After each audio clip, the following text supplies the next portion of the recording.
জবান থেকে কালিমাতুশ শুকর উচ্চারণ করি, সকলেই বলি আলহামদুলিল্লাহ। সম্মানিত হাজিরিন, আপনাদের খেদমতে পবিত্র কালামুল্লাহ শরীফ থেকে সব থেকে ছোট্ট একটি সূরা তেলাওয়াত করেছি। সূরার নাম হচ্ছে সূরাতুল কাউসার। কোরআন শরীফের মধ্যে এই সূরাটি সব থেকে ছোট্ট সূরা, 3 আয়াত বিশিষ্ট সূরা। সূরাটি সব থেকে ছোট্ট হলেও এর মর্ম অনেক বেশি, এর তাফসির, এর ব্যাখ্যা এত বেশি। 3 আয়াত বিশিষ্ট এই সূরা যদি তাফসির করা হয়, লাগাতার 3 মাস যদি তাফসির করা হয়, তারপরে এর তাফসির শেষ হবে না। এত ব্যাখ্যা বিশ্লেষণ আছে সূরাতুল কাউসারের মধ্যে। গত সপ্তাহেও আমি সূরাতুল কাউসার থেকে আলোচনা করেছিলাম, আজকেও সূরাতুল কাউসার থেকে আলোচনা করব ইনশাআল্লাহ। আল্লাহ পাক রব্বুল আলামিন সূরাতুল কাউসার এর প্রথম আয়াতে বলে দিলেন, ইন্না আ'তাইনাকাল কাউসার, হে নবী আমি আপনাকে হাউজে কাউসার দান করেছি। ইন্না আ'তাইনাকাল কাউসার, আপনাকে হাউজে কাউসার দান করেছি।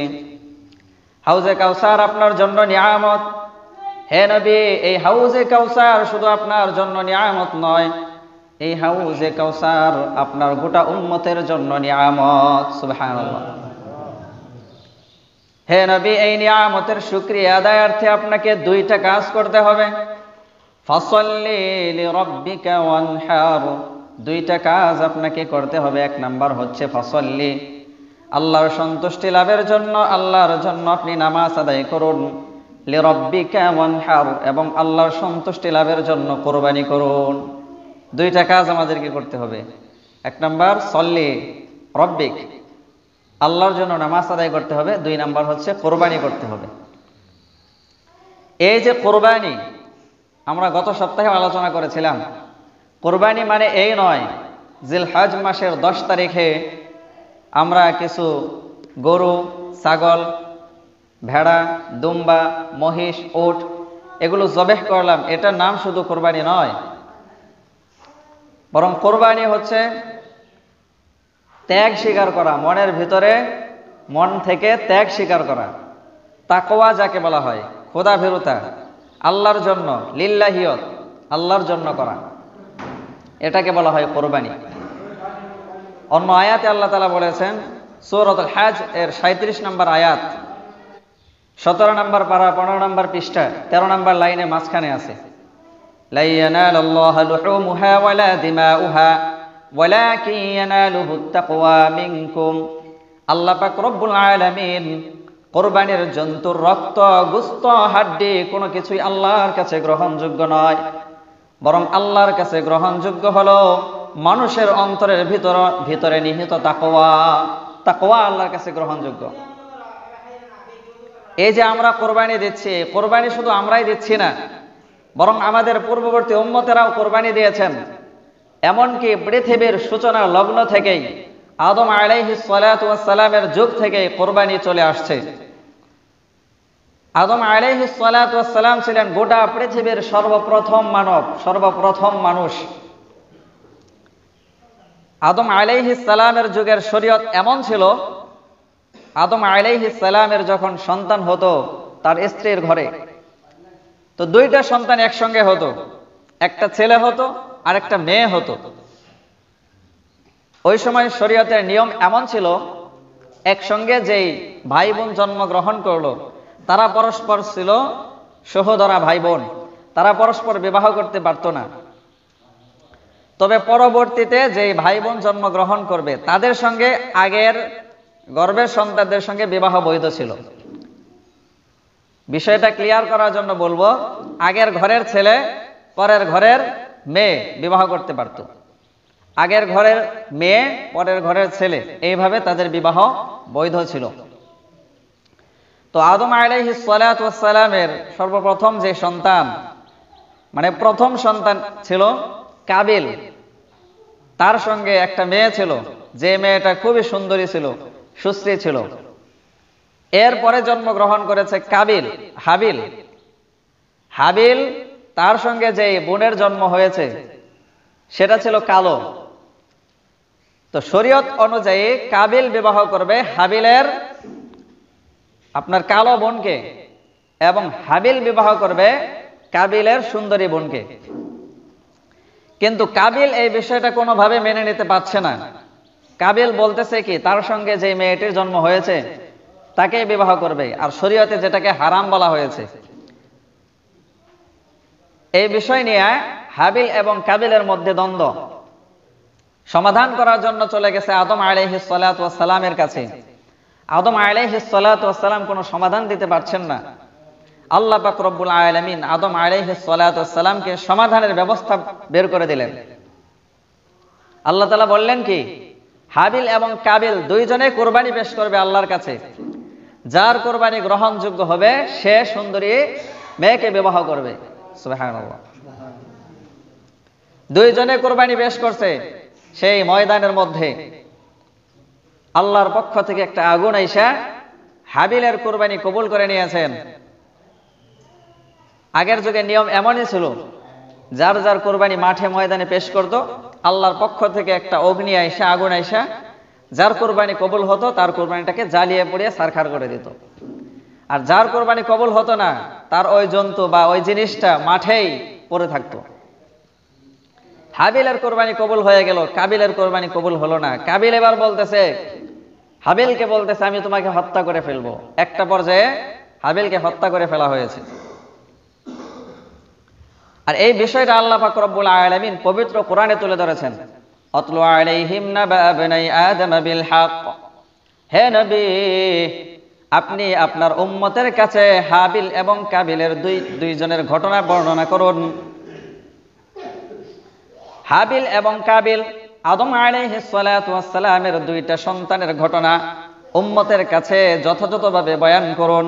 ইয করবা কুরবানান, তারা যখন দুইজনে আল্লাহর কাছে কুরবানি পেশ করলো, ফাতুকবিলা মিন আহাদিহিমা, তাদের দুইজনের একজনের কুরবানি কবুল হলো। ওয়ালাম ইউতাকাব্বাল মিনাল আখার, আর অপরজনের কুরবানি কবুল হলো না। ক্বালা লা আকতুলান্নাক, দ্বিতীয়জন বলল, কাবিল বলতেছে হাবিলকে, আমি তোমাকে হত্যা করে ফেলবো। ক্বালা ইন্নামা ইয়াতাকাব্বালুল্লাহু মিনাল মুত্তাকিন, হাবিল বলতেছে, হে আমার ভাই কাবিল, তুমি আমাকে কেন হত্যা করবা? আমার তো কোনো দোষ নাই, আমার তো কোনো অপরাধ নাই। ইন্নামা ইয়াতাকাব্বালুল্লাহু মিনাল মুত্তাকিন, আল্লাহ তাআলা তো একমাত্র মুত্তাকিনদের পক্ষ থেকেই কুরবানি গ্রহণ করে থাকেন। সুবহানাল্লাহ। কুরবানি কার কুরবানি কবুল হয়? মুত্তাকিনদের, যাদের ভিতরে পরহেজগারিতা আছে। লিল্লাহিওয়াত, আল্লাহর জন্য যারা কুরবানি পেশ করবে তাদের কুরবানি তো আল্লাহ তাআলা গ্রহণ করবে। হে আমার ভাই, তুমি আমাকে হত্যা করতে চাচ্ছ কেন? আমার তো কোনো দোষ নাই, কুরবানি তো আমি কবুল করিনি। কুরবানি কবুল করেছে কে? আল্লাহ। আল্লাহর পক্ষ থেকে একটা আগুন আইসা হাবিলের কুরবানি আল্লাহ তাআলা গ্রহণ করে নিয়েছেন, কাবিলের কুরবানি গ্রহণ করে নাই। লাইম বাসাত্তা ইলাইয়া ইয়াদাকা লিতাকতুলানি মা আনা বিবাসিতি ইয়াদিয়া ইলাইকা লিআকতুলাক, হাবিল তার ভাই কাবিলকে বলতেছে, হে আমার ভাই কাবিল, তুমি যদি আমাকে হত্যা করার জন্য আমার দিকে হাত বাড়াও, আমি তোমাকে হত্যা করার জন্য আমার হাত তোমার দিকে বাড়াবো না। কিরকম সহনশীল ছিলেন, তাদের ইনসাফ কেমন ছিল, লিল্লাহিয়ত, আল্লাহর জন্য পরহেজগারিতা, এগুলো তাদের মধ্যে কেমন ছিল। তুমি যদি আমাকে হত্যা করার জন্য আমার দিকে হাত বাড়াও, আমি তোমার দিকে হাত বাড়াবো না। ইন্নী আখাফুল্লাহ রাব্বাল আলামিন, কারণ আমি রব্বুল আলামিন আল্লাহ তাআলাকে আমি ভয় করি। তো ওই হাবিল কাবিল পৃথিবীর সর্বপ্রথম যুগের মানুষ, সেখান থেকেই কিন্তু কোরবানি চলে আসছে। এই কোরবানি শুধু আমরাই দিচ্ছি না, কোরবানি আদম আলাইহিস সালাতু ওয়াস সালামের যুগ থেকে চলে আসছে। তবে আমরা যে পশু কোরবানি দেই, এই পশু কোরবানি দেওয়ার যে সিস্টেম, এটা আসছে হযরত ইব্রাহিম আলাইহিস সালাতু ওয়াস সালাম থেকে। জাতির পিতা ইব্রাহিম আলাইহিস সালাতু ওয়াস সালাম, তাকে বলা হয় খলিলুল্লাহ। আর আমাদের নবী মুহাম্মদুর রাসূলুল্লাহকে বলা হয় হাবিবুল্লাহ। খলিলুল্লাহ শব্দের অর্থ হচ্ছে আল্লাহর বন্ধু, এবং হাবিবুল্লাহ শব্দের অর্থ হচ্ছে আল্লাহর বন্ধু। দুইটার একই অর্থ। হাবিবুল্লাহ আল্লাহর বন্ধু, খলিলুল্লাহ আল্লাহর বন্ধু, একই অর্থ। তবে এখানে একটু ভিন্নতা আছে, সেটা হচ্ছে খলিলুল্লাহ বলা হয়, খলিল এমন বন্ধুকে বলা হয় যে বন্ধুর কাছে শুধু নেওয়া হয়, আর হাবিব এমন বন্ধুকে বলা হয় যে বন্ধুকে শুধু দেওয়া হয়। আল্লাহ পাক রব্বুল আলামিন ইব্রাহিমকে বলেছেন খলিলুল্লাহ, কারণ হচ্ছে আল্লাহ তাআলা ইব্রাহিম থেকে শুধু চেয়ে নিয়েছেন, হে ইব্রাহিম, তোমার স্ত্রীকে গায়রে জি জারইন, যেখানে কোনো মানুষের বসবাস নাই, খাদ্যের কোনো ব্যবস্থা নাই, পানি নাই, এমন জায়গাতে তোমার স্ত্রীকে রেখে আসো। ইব্রাহিম আলাইহিস সালাম রেখে আসছে সন্তান এবং স্ত্রীকে। ইব্রাহিমকে আল্লাহ বলছেন, হে ইব্রাহিম, তোমার সন্তানকে আমার নামে জবাই করে দাও। জবাই করে দেওয়ার জন্য প্রস্তুত হয়ে গেছে। ইব্রাহিমকে আল্লাহ তাআলা 90 বছর পর্যন্ত সন্তান দেন নাই। তো খলিল বলা হয় এমন বন্ধুকে যার থেকে শুধু নেওয়া হয়, আর হাবিব বলা হয় এমন বন্ধুকে যাকে দেওয়া হয়। আমাদের নবী মুহাম্মদুর রাসূলুল্লাহকে বলা হয় হাবিবুল্লাহ। আল্লাহ রাসূলকে বলেছেন, হে মুহাম্মদ, হে আমার হাবিব, আপনি একটি বার বলুন, উহুদ পাহাড়কে আমি স্বর্ণে পরিণত করে দেব। সুবহানাল্লাহ বলবেন না? উহুদ পাহাড়কে স্বর্ণে পরিণত করে দেব। হে আমার হাবিব, আপনি শুধু একটি বারের জন্য বলুন, পৃথিবীতে যারা নাফরমান আছে, দুই পাশের দুই পাহাড় চাপা দিয়ে সকলকে ধ্বংস করে দেব। তো এইভাবে আল্লাহ তাআলা মুহাম্মদুর রাসূলুল্লাহকে বারবার শুধু দিতেই চাইছেন, কারণ মুহাম্মদুর রাসূলুল্লাহ হচ্ছে হাবিবুল্লাহ, আর ইব্রাহিম খলিলুল্লাহ, যার থেকে শুধু নেওয়া হয়। তো যাই হোক, ইব্রাহিম আলাইহিস সালাতু ওয়াস সালাম বয়স হয়ে গিয়েছে 90-এর উপরে, সন্তান হয় না। সাধারণত সন্তান না হলে মনের ভিতরে দুঃখ কষ্ট থাকে, তাই তো নাকি? দুঃখ কষ্ট থাকে। ইব্রাহিম আলাইহিস সালাতু ওয়াস সালাম গভীর রাতে তাহাজ্জুদের মধ্যে তাহাজ্জুদ নামাজ শেষ করে আল্লাহর কাছে দোয়া করেছেন, রব্বি হাবিলি মিনাস সালিহিন, হে আল্লাহ, আপনি আমাকে একটা নেককার সন্তান দান করুন। নেককার সন্তান চাইছেন। কার কাছে চাইছেন? আল্লাহর কাছে চাইছেন। সন্তান আমরা কার কাছে চাবো? আল্লাহর কাছে চাবো। কোনো পীরের কাছে, কোনো বাবার কাছে, কোনো গাছের কাছে, কোনো নদীর কাছে, কোনো সাগরের কাছে, কোনো মাছের কাছে সন্তান চাওয়া যাবে? সন্তান যদি চাইতে হয় একমাত্র আল্লাহর কাছে সন্তান চাইতে হবে। কেমন সন্তান চাবো? রব্বি হাবিলি মিনাস সালিহিন। ইব্রাহিম আল্লাহর কাছে চাইছেন, হে আল্লাহ, আপনি আমাকে নেককার সন্তান দান করুন। নেককার সন্তান চাইছেন। আমরা যখন সন্তান চাই, অনেকে এমন নিয়ত করে, বিয়া শাদীর আগেই নিয়ত করে, যদি সন্তান হয়, ছেলে সন্তান হয়, তাহলে পুলিশ অফিসার বানাবো, তারপর হচ্ছে ডাক্তার বানাবো, ইঞ্জিনিয়ার বানাবো, উকিল বানাবো, ব্যারিস্টার বানাবো। মানে সন্তান হওয়ার আগে থেকেই এরকম নিয়ত করে থাকে। অথচ ইব্রাহিম আলাইহিস সালাতু ওয়াস সালাম তিনি কি দোয়া করেছেন? নেককার সন্তান চাইছেন। অতএব সন্তান যদি চাইতে হয় আল্লাহর কাছে, নেককার সন্তান চাবো। সন্তান আল্লাহ তাআলা দিল, কিন্তু মদখোর, গাঞ্জাখোর, ইয়াবাখোর, হিরোইনখোর, পরিবারে শান্তি আছে? দুনিয়াটাই ওই পরিবারের জন্য জাহান্নাম হয়ে যায়। এজন্য আল্লাহর কাছে চাইতে হবে নেককার সন্তান। সন্তান যেমনই হোক, সন্তানটা যেন নেককার হয়। নেককার সন্তান, হয়তোবা তার চাকরি বাকরি নাই, পদবি নাই, তার বড় কোনো চাকরি নাই, কিন্তু সে আপনার পরিবারের মধ্যে অশান্তি সৃষ্টি করবে না, কারণ সে নেককার সন্তান। এজন্য সন্তান চাবো একমাত্র আল্লাহর কাছে। এবং কেমন সন্তান চাবো? নেককার সন্তান চাবো ইনশাআল্লাহ।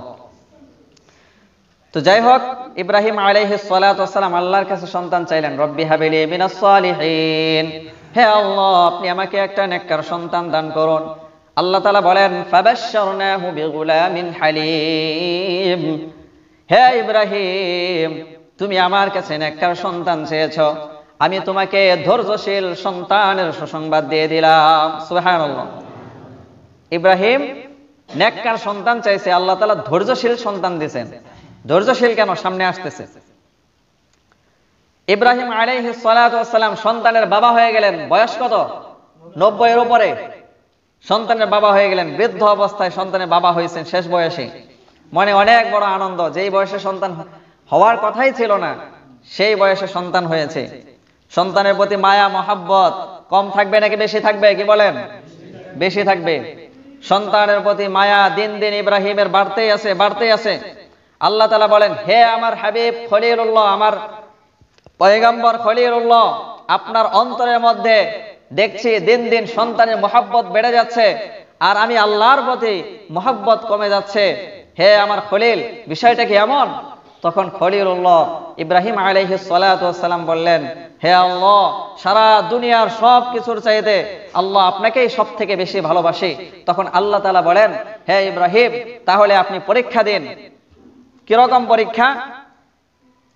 আপনার স্ত্রী এবং এই শিশু সন্তান, দুধের সন্তানকে গায়রি জি জারইন ইনদা বাইতিকাল মুহাররম, বাইতুল মুহাররমের পাশে এমন একটা জায়গা আছে, যে জায়গাকে বলা হয় গায়রি জি জারইন, যেখানে কোনো ফসল নাই, যেখানে কোনো খাদ্যের ব্যবস্থা নাই, যেখানে পানির ব্যবস্থা নাই, যেখানে কোনো মানুষের বসবাস নাই, এমন একটা জায়গাতে আপনার স্ত্রী এবং আপনার সন্তানকে সেখানে রেখে আসুন। চিন্তা করছেন? পরীক্ষা শুরু হয়ে গেছে। ইব্রাহিম আলাইহিস সালাতু ওয়াস সালাম নিজের স্ত্রীকে সেই গায়রি জি জারইন, যেখানে কোনো কিছুই নাই, সেই জায়গাতে রেখে ইব্রাহিম আলাইহিস সালাতু ওয়াস সালাম চলে যাচ্ছে। বিবি হাজেরা আলাইহিস সালাম ডেকে বলতেছে, আমার স্বামী ইব্রাহিম, কোথায় চলে যাচ্ছেন? কতদিনের জন্য চলে যাচ্ছেন? এই যে অল্প কয়েকটা খেজুর আছে এবং অল্প একটু পানি আছে, এই অল্প একটু খেজুর এবং পানি আমরা কতদিন পর্যন্ত খাবো? কিছু তো বলে যাচ্ছেন না। ইব্রাহিম আলাইহিস সালাতু ওয়াস সালাম শুধু ইশারায় বলেছিলেন, আল্লাহর ওয়ার্ডার হয়ে গিয়েছে, আল্লাহর আদেশ হয়ে গিয়েছে, আল্লাহর আদেশে যাচ্ছি, কবে ফিরে আসবো বলতে পারি না। ইব্রাহিম আলাইহিস সালাতু ওয়াস সালাম চলে গেছে। এদিকে বিবি হাজেরা আলাইহিস সালাম এবং ছোট্ট একটা শিশু এরকম একটা জনমানবহীন জায়গার মধ্যে অবস্থান করতেছে। মাত্র কয়েকদিনের মধ্যেই তাদের সেই খেজুর এবং অল্প একটু পানি সবগুলো শেষ হয়ে গিয়েছে। হাজেরা আলাইহিস সালাতু ওয়াস সালাম, তার বুকের দুধ পর্যন্ত শেষ হয়ে গিয়েছে। মুফাসসিরিনে কেরাম তাফসীরের কিতাবের মধ্যে লেখেন, একটা পর্যায়ে হাজেরা আলাইহিস সালাম নিজের জিহ্বাটাকে পর্যন্ত সন্তানের মুখের মধ্যে দিয়ে দিয়েছে। সন্তান জিহ্বা টানতে টানতে একটা পর্যায়ে জিহ্বা পর্যন্ত শুকিয়ে গিয়েছে। এখন আর কোনো ব্যবস্থা নাই, খাদ্যের ব্যবস্থা নাই, পানির ব্যবস্থা নাই। হাজেরা আলাইহিস সালাতু ওয়াস সালাম চলে গেছে সাফা মারওয়া দুইটা পাহাড়ে। বাইতুল হারামের ডান পাশে সাফা, বাম পাশে মারওয়া দুইটা পাহাড়। হাজেরা আলাইহিস সালাতু ওয়াস সালাম একবার সাফা মারওয়ায় দৌড়ায় উঠায়, আবার মারওয়া পাহাড়ে যায়, একবার সাফা পাহাড়ের উপর যায়, গিয়া দেখে সেখানে কোনো মানুষ নাই, সেখানে খাদ্যের ব্যবস্থা নাই, পানির কোনো ব্যবস্থা নাই। দৌড়ায় যান আবার মারওয়া পাহাড়ে, সেখানে পাহাড় বিশাল বড় পাহাড়, যে পাহাড়ের পাথরগুলো এক একটা ব্লেডের মতো দাঁড়ালো। এই পাথরগুলো বায়া বায়া উপরে ওঠে, উঠা দেখে সেখানে কোনো পানি নাই, খাদ্যের ব্যবস্থা নাই, কোনো মানুষ নাই যার কাছে সাহায্য চাবে। এই অবস্থা 7টা চক্কর দিয়েছেন আল্লাহ পাক রব্বুল আলামিনের কাছে। এই 7টা চক্কর এতটাই পছন্দনীয় হয়েছে, গোটা পৃথিবীর সকল হাজী সাহেবের জন্য এই বিষয়টাকে ওয়াজিব করে দিলেন। কোন হাজী সাহেব যদি হজ করতে গিয়া সাফা মারওয়া 7টা চক্কর যদি না দেয়, তাহলে ওই হাজী সাহেবের হজ পর্যন্ত কবুল হবে না। সুবহানাল্লাহ বলবেন না? হাজেরা আলাইহিস সালাম সাফা মারওয়া দুইটা পাহাড়ে যখন দৌড়ায়, দুই পাহাড়ের মধ্যবর্তী জায়গাতে একটু ঢালু আছে, যে জায়গাতে গেলে শিশু ইসমাইল আলাইহিস সালামকে দেখা যেত না। তো না দেখা যাওয়ার কারণে হাজেরা আলাইহিস সালাম এই জায়গার ভিতরে মৃদু দৌড় দিয়েছেন। আল্লাহর কাছে এই দৌড় দেওয়াটা এতটাই পছন্দনীয় হয়েছে, গোটা পৃথিবীর সকল হাজী সাহেবরা যখন হজ করতে যায়, এই জায়গার ভিতরে সামান্য একটু জায়গা দৌড়াইতে হয়, সাই করতে হয়। যদি হাজী সাহেবরা এই জায়গাতে মৃদু দৌড় না দেয়, হাজী সাহেবের হজ পরিপূর্ণ হয় না। সুবহানাল্লাহ বলবেন না? হাজেরা আলাইহিস সালাম যখন সাফা মারওয়া দুইটা পাহাড়ে দৌড়ায়, খাদ্যের কোনো ব্যবস্থা নাই, পানির ব্যবস্থা নাই, কোনো মানুষ নাই, জনমানবহীন একটা জায়গা। একটা পর্যায়ে তিনি ব্যর্থ হয়ে গিয়েছেন, আল্লাহর কাছে ব্যর্থ হয়ে বলতেছেন, আল্লাহ, আমি আর পারতেছি না, খাদ্যের কোনো ব্যবস্থা করতে পারলাম না, পানির কোনো ব্যবস্থা করতে পারলাম না। এখন আমার অবস্থা এমন হয়ে গিয়েছে, আমি নিজের দেহটাকে এখন চালাইতে পারতেছি না। হে আল্লাহ, আমার একটা শিশু সন্তান আছে, পানির অভাবে কাতরাচ্ছে, খাদ্যের অভাবে কাতরাচ্ছে। হে আল্লাহ, আমার সন্তানের একটা ব্যবস্থা করুন। এমন মুহূর্তে হাজেরা আলাইহিস সালাম পানির কলকল কলকল ধ্বনি শুনতে পাচ্ছেন, তাকিয়ে দেখেন ইসমাইল আলাইহিস সালাতু ওয়াস সালামের পায়ের নিচ থেকে পানির ফোয়ারা বেরিয়ে গিয়েছে। সুবহানাল্লাহ। শিশু বাচ্চারা যখন খাদ্যের অভাব হয়, দুধের প্রয়োজন হয়, দেখবেন পা নাড়াচাড়া করে, হাত নাড়াচাড়া করে, করে কে করে না? ইসমাইল আলাইহিস সালাতু ওয়াস সালাম যখন খাদ্যের অভাবে, পানির অভাবে যখন এরকম পা নাড়াচ্ছেন, তো আল্লাহ পাক রব্বুল আলামিন তার পায়ের সেই আঘাতের জায়গা থেকে জমজম কূপ তৈরি করে দিয়েছেন। সুবহানাল্লাহ। যে জমজম কূপের পানি গোটা পৃথিবীর সমস্ত জায়গাতে সেটা সাপ্লাই হয়, টনকে টন প্রত্যেক দিন কি পরিমাণ পানি সেখান থেকে বের করা হচ্ছে, এরপরেও পানি সেখান থেকে কমে না। আর এই পানিটা এরকমই তৃষ্ণা নিবারণকারী যে গোটা পৃথিবীতে এরকম তৃষ্ণা নিবারণকারী দ্বিতীয় আর কোনো পানি নাই। সুবহানাল্লাহ বলবেন না? তো ইব্রাহিম আলাইহিস সালাতু ওয়াস সালামের ব্যাপারে এরকম পরীক্ষা। ইব্রাহিম আলাইহিস সালাতু ওয়াস সালাম তো চলে গেছেন আল্লাহর ওয়ার্ডারে, আল্লাহর হুকুমে চলে গেছেন। এদিকে বিবি হাজেরা আলাইহিস সালাম এবং ইসমাইল আলাইহিস সালাতু ওয়াস সালাম দুইজন বছরকে বছর এই জায়গাতে অবস্থান করতেছে, বছরকে বছর অবস্থান করতেছে। একটা পর্যায়ে আল্লাহ তাআলা বলেন ইব্রাহিম আলাইহিস সালাতু ওয়াস সালামকে, হে আমার খলিল ইব্রাহিম, বৃদ্ধ বয়সে আপনাকে বাবা বানিয়েছি, এখন আবার সন্তান থেকে আপনাকে আলাদা রেখেছি, এখন কি আপনার অন্তরটা সবসময় সন্তানের কাছে থাকে নাকি আমার প্রতি থাকে? ইব্রাহিম আলাইহিস সালাতু ওয়াস সালাম বলেন, হে আল্লাহ, সারা দুনিয়ার সকল কিছুর চেয়ে আপনাকে ভালোবাসি। আল্লাহ তাআলা বলেন, তাহলে এবার পরীক্ষা দাও। পরীক্ষা কি? তোমার সন্তানকে আমার নামে জবাই করে দাও। আল্লাহু আকবার।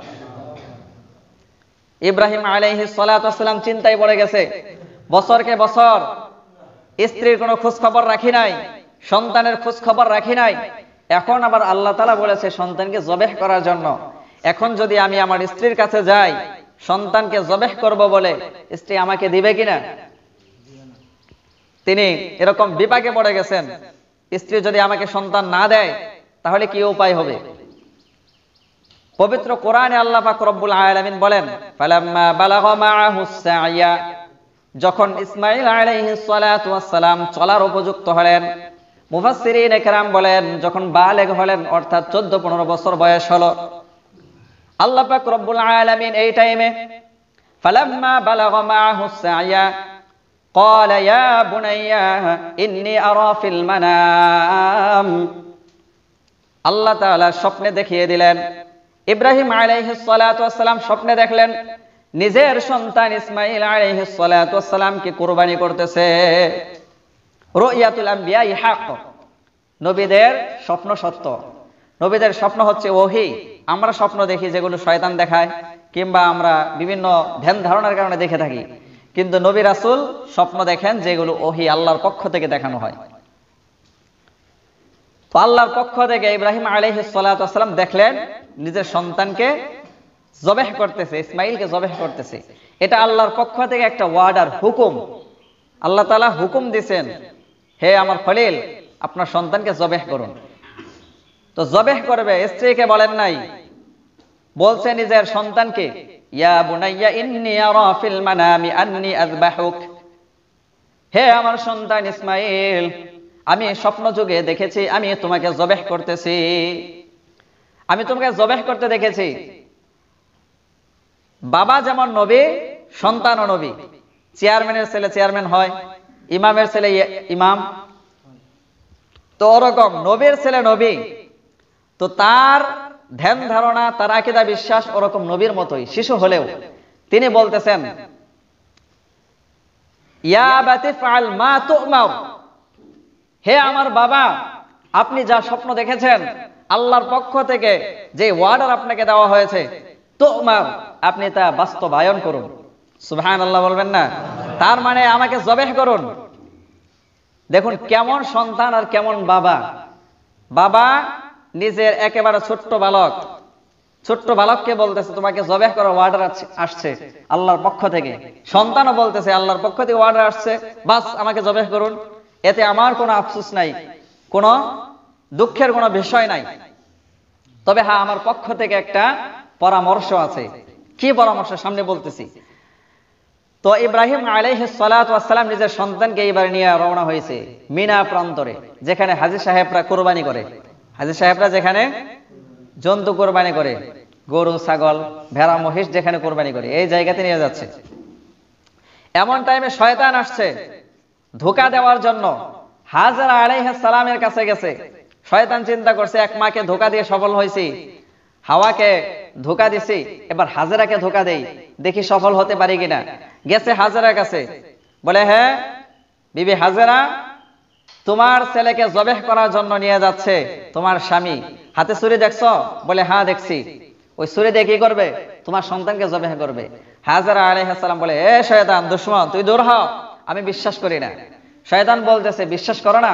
আল্লাহর পক্ষ থেকে অর্ডার হয়ে গিয়েছে তোমার সন্তানকে জবেহ করার জন্য।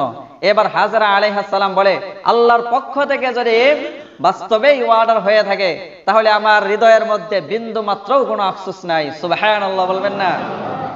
নিজের সন্তানকে জবেহ করবে, আল্লাহর পক্ষ থেকে অর্ডার, এখানে আমার কোনো দ্বিমত করার সাধ্য নাই। এবার ইব্রাহিম আলাইহিস সালাম সন্তানকে নিয়ে যাচ্ছে মিনা প্রান্তরে। শয়তান যখন দেখলো মাকে ধোঁকা দিতে পারলো না, এবার সন্তানের কাছে আসছে, ইসমাইলের কাছে আসছে। ইসমাইলকে বলতেছে, ছোট্ট বালক, তাকে বলতেছে, তোমাকে তো তোমার বাবা জবেহ করার জন্য নিয়ে যাচ্ছে, তুমি কি জানো একটা বার যদি জবেহ করা হয় দ্বিতীয়বার আর দুনিয়াতে ফিরে আসতে পারবা না। শয়তান যখন ধোঁকা দিছে, ইসমাইল আলাইহিস সালাতু ওয়াস সালাম সেখানে পাথর ছিল 7টা পাথর নিয়ে শয়তানকে নিক্ষেপ করছে। সুবহানাল্লাহ। আল্লাহর কাছে এই আমলটা এতটাই পছন্দনীয় হয়েছে, গোটা পৃথিবীর সকল হাজী সাহেবের জন্য আল্লাহ তাআলা অবধারিত করে দিলেন, ওই জায়গাতে গিয়া হাজী সাহেবদের 7টা পাথর নিক্ষেপ করতে হয়। যারা হজ করতে গেছিলেন তারা অবশ্যই জানেন, তারা অবশ্যই কাজটা করছেন। ওই জায়গাতে গিয়া 7টা পাথর নিক্ষেপ করতে হয়। একবার ধোঁকা দিছে, 7টা পাথর নিক্ষেপ করছে। দ্বিতীয়বার আবার ধোঁকা দিছে, একটু আগাইলেই সেখানে আবার 7টা পাথর নিক্ষেপ করছে। আরেকটু আগাইলে সেখানে আবার ধোঁকা দিছে, 3বার ধোঁকা দিছে, 3বার তিনি 7টা করে পাথর মারছেন। আর এই বিষয়টা আল্লাহর কাছে পছন্দনীয় হয়ে গিয়েছে। আর আল্লাহ তাআলা এটা হাজী সাহেবদের জন্য অবধারিত করে দিয়েছেন। যাই হোক, ইব্রাহিম আলাইহিস সালাতু ওয়াস সালাম নিজের সন্তান ইসমাইলকে জবেহ করার জন্য মিনা প্রান্তরে নিয়ে গিয়েছেন। নিজের সন্তান, দেখুন কেমন সন্তান, নিজের বাবাকে বলতেছে, বাবা তুমি তোমার এই চক্ষুটাকে কোন কাপড় দিয়ে বেঁধে নাও এবং আমার চক্ষুটাকে বেঁধে দাও। কারণ হচ্ছে 4 চোখের বাবা সন্তানের 4 চোখের মিলন যখন হয়ে যাবে তখন উভয়ের মধ্যে একটা মায়া মহব্বত উদয় হবে। আর সেই সময় হতে পারে আপনি বাবা, আপনি আমাকে জবেহ করা বাদ দিয়ে চলে যেতে পারেন, আর আমি সন্তান, আমি নিজেও ছুরির নিচ থেকে দৌড় দিতে পারি। সুতরাং আপনি আপনার চক্ষুটাকে বেঁধে নেন এবং আমার চক্ষুটাকে বেঁধে নেন। দেখছেন কি পরিমাণ করুণ একটা ইতিহাস। পৃথিবীতে এরকম কোন করুণ ইতিহাস পৃথিবীতে আর দ্বিতীয় নেই। সন্তানের হাতে বাবা ছুরির নিচে জবেহ হয়, কিন্তু পৃথিবীতে এমন কোন ইতিহাস নেই যে কি বাবার হাতে সন্তান এরকম জবেহ হবে। পৃথিবীর একটা করুণ ইতিহাস ঘটতে চলছে। ইব্রাহিম আলাইহিস সালাতু ওয়াস সালাম নিজের সন্তানকে এরকম জবেহ করার জন্য প্রস্তুত হয়ে গিয়েছে। ছুরি চালাইতেছেন কিন্তু কাটে না, ইব্রাহিমের গলা কাটে না, জবেহ হয় না। ইব্রাহিম আলাইহিস সালাতু ওয়াস সালাম এরকম চক্ষু খুলছেন, খুইলা দেখেন জবেহ হয় নাই। ছুরিটা আরো ভালোভাবে দাঁড় দিছেন, দাঁড় দেওয়ার পরে নতুন করে শোয়াইছেন জবেহ করার জন্য, জবেহ করবে, জবেহ হয় না। বারবার এরকম ভাবে জবেহ করার জন্য চেষ্টা করতেছে, জবেহ হচ্ছে না। ওদিকে আল্লাহ পাক রব্বুল আলামিনের দরবারে ফেরেশতারা এরকম কান্নাকাটি করতেছেন আল্লাহর দরবারে, হে আল্লাহ, পৃথিবীতে একটা করুণ ইতিহাস ঘটে যাবে, আপনার পয়গম্বরকে থামান, আপনার পয়গম্বরকে থামান। এখন যদি আপনার পয়গম্বরকে না থামান পৃথিবীর একটা করুণ ইতিহাস ঘটে যাবে। আল্লাহ তাআলা বলেন, ইন্নী আ'লামু মা লা তা'লামুন, হে আমার ফেরেশতারা, আমি যা জানি তোমরা তা জানো না। কারণ আমি ছুরিকে বলে দিয়েছি গোটা পৃথিবী 2টা টুকরা করে দেবে, কিন্তু আমার পয়গম্বর ইসমাইলের গলা যেন একটা পশমও যেন না কাটে। সুবহানাল্লাহ।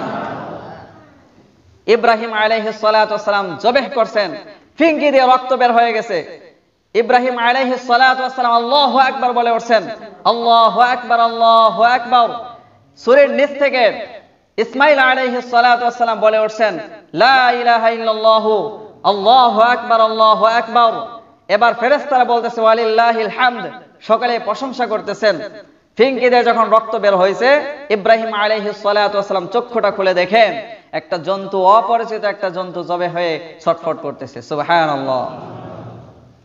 জিবরাইল আলাইহিস সালাতু ওয়াস সালাম বলে, হে খলিল ইব্রাহিম, আপনি পরীক্ষায় পাশ করেছেন।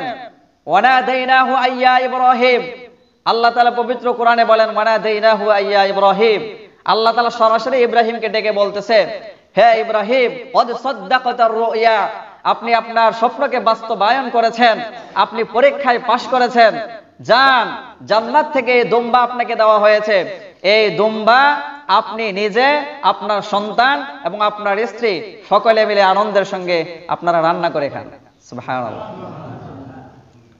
তো ইব্রাহিম আলাইহিস সালাতু ওয়াস সালাম কদ সাদ্দাকাতার রুয়া, তিনি তো আল্লাহর সেই বিশাল বড় একটা পরীক্ষায় পাশ করেছেন, পরীক্ষা দিয়েছেন। তার অন্তরের ভেতরে ছিল তাকওয়া। আমরা যে কোরবানি দিচ্ছি, কোরবানি আসছে কোথা থেকে? ইব্রাহিম আলাইহিস সালাতু ওয়াস সালাম থেকে এই কোরবানি আসছে। ইব্রাহিমের সেই ত্যাগ, সেই তাকওয়া, সেই খোদাভীরুতা, সেটাকে স্মরণ করার জন্যই আল্লাহ পাক রব্বুল আলামিন গোটা পৃথিবীর ভিতরে সেই সময়ের মধ্যে, যেই সময়ের মধ্যে ইব্রাহিম আলাইহিস সালামের এই ঘটনা ঘটেছিল, সেই একই সময়ের মধ্যে আমাদেরকে এরকম পশু জবেহের জন্য আল্লাহ তাআলা হুকুম করেছেন। আমরা পশু জবেহ করব আর স্মরণ করব কি? ইব্রাহিম আলাইহিস সালাতু ওয়াস সালামের সেই করুণ ইতিহাসটাকে আমরা স্মরণ করব। দেখুন, ইব্রাহিম আলাইহিস সালামের এই কুরবানি গোটা পৃথিবীতে স্মরণীয় হয়ে যাওয়ার জন্য প্রত্যেক বছর হাজী সাহেবের জন্য, হাজী সাহেবদের জন্য সেখানে হজের যে কাঠামোগুলো, যে কাজগুলো, সেগুলো দিয়ে দিয়েছেন, যাতে করে ইব্রাহিমের সেই ইতিহাসটা স্মরণ করতে পারে বান্দা। এবং সারা বছরে একটি দিন কোরবানি, এই কোরবানি করার মাধ্যমে বান্দা যেন ইব্রাহিমের সেই ইতিহাস স্মরণ করতে পারে। এই জন্য আল্লাহ পাক রব্বুল আলামিন এরকম ভাবে এই বিষয়টাকে এরকম ভাবে সারা পৃথিবীর জন্য, পৃথিবীর মুসলমানদের জন্য অবধারিত করে দিয়েছেন। তো আমরা কোরবানি দেব কার জন্য? একটু জোরে করে বলেন, কোরবানি দেব কার জন্য? মনের মধ্যে যদি কারো কোনো ধরনের এরকম নিয়ত থেকে থাকে যে গোশত খাওয়ার জন্য কোরবানি দিচ্ছি, কিংবা মানুষকে দেখানোর জন্য কোরবানি দিচ্ছি, কিংবা গর্ব অহংকারের জন্য বিশাল বড় গরু কিনতেছি, বাজারের মধ্যে লাইনে যেটা প্রথম ওটা আমাকে কিনতে হবে, কেন? মনের মধ্যে কেন এই অহংকার থাকবে? ইব্রাহিম আলাইহিস সালাতু ওয়াস সালাম কেমন কোরবানি দিয়েছিলেন? তার অন্তরের মধ্যে কি অহংকার ছিল? নিজের সন্তানকে জবেহ করেছেন। এজন্য আমাদের উচিত কি, আমাদের প্রিয় জিনিস, যেটা আমাদের প্রিয়, যেটা আমাদের কাছে ভালো লাগে, হ্যাঁ বড় গরু হলে ভালো লাগে, হ্যাঁ ভালো লাগে, যেহেতু ভালো লাগে সেহেতু বড় গরু কিনবো, এমন না যে কি মানুষকে দেখানোর জন্য বড় গরু কিনবো। মানুষকে দেখানোর নিয়ত যদি থেকে থাকে, আজকে এখন ঝেড়ে ফেলেন। এই কষ্টের কোরবানি আল্লাহ পাক রব্বুল আলামিন যেন কবুল করে নেন, সকলেই বলি আমিন। আমাদের আজকে রাত থেকে শুরু হয়ে যাবে জিলহজ মাসের প্রথম দিন, প্রথম তারিখ। তো এই সপ্তাহের কিছু আমল আছে। আমল বলতে দিনের বেলায় রোজা রাখা এবং রাতের বেলায় জাগ্রত থাকা, কিছু ইবাদত করা। কেউ যদি দিনের বেলা একটা রোজা রাখে, তো 1 বছর রোজা রাখার সমান তার সওয়াব হবে। সুবহানাল্লাহ বলবেন না? রাতের বেলা যারা জাগ্রত থাকবে, মানে ইবাদত করবে সাধ্য মতো, সারা রাত জাগ্রত থাকা উদ্দেশ্য না, রাতের বেলা যারা জাগ্রত থেকে ইবাদত করবে, এই ইবাদত লাইলাতুল কদরের ইবাদত করলে যেমন সওয়াব, এই পরিমাণ সওয়াব আল্লাহ তাআলা দান করবে। আর সাওমু ইয়াউমি আরাফাতা ইন্নী আহতাসিবু আলাল্লাহি আইয়ুকাফিরা সানাতাল লাতী ক্বাবলাহু ওয়াস সানাতাল লাতী বা'দাহু। হাদিসে আসছে আরাফার দিন, ঈদের আগের দিন, ঈদের আগের দিন যে ব্যক্তি রোজা রাখবে, সে ব্যক্তির পূর্বের 1 বছরের গুনাহ এবং সামনের 1 বছরের গুনাহ আল্লাহ পাক রব্বুল আলামিন মাফ করে দিবেন। তাহলে আমরা এই 10 দিন মানে 9 দিন রোজা রাখতে পারি না পারি, আরাফার দিন অন্তত ঈদের আগের দিন আমরা রোজা রাখার চেষ্টা করব ইনশাআল্লাহ। আল্লাহ পাক রব্বুল আলামিন আমাদের সকলকেই এই বিষয়গুলো সহিহ তরিকায় বোঝার এবং আমল করার তৌফিক দান করুন।